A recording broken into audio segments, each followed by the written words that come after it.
Josh Gerstein, I'm looking here at some of the black lines of redaction in today's report. We've also been scrolling the newspaper front pages as compiled tonight for publication tomorrow, and they're striking. Name the last time we had virtually a single subject newspaper front page in this country since about 9/11.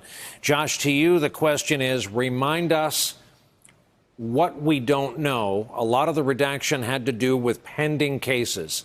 What's out there? How much of this case is still orbiting around us?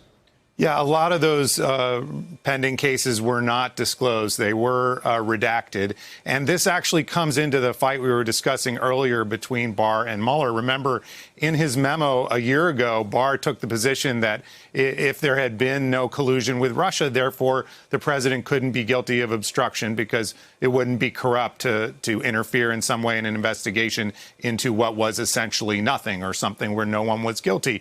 But Mueller's report makes a very explicit rebuttal to that Barr argument where they say there may be other things that the president was either guilty of or very concerned about.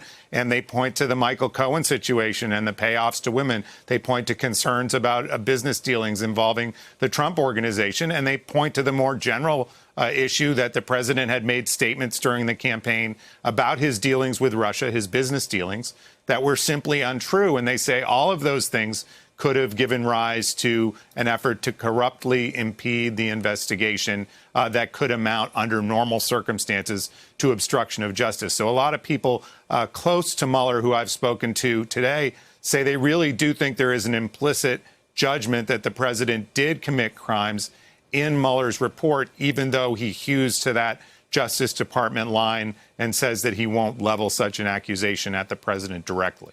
Hey there, I'm Chris Hayes from MSNBC. Thanks for watching MSNBC on YouTube. If you want to keep up to date with the videos we're putting out, you can click subscribe just below me or click over on this list to see lots of other great videos.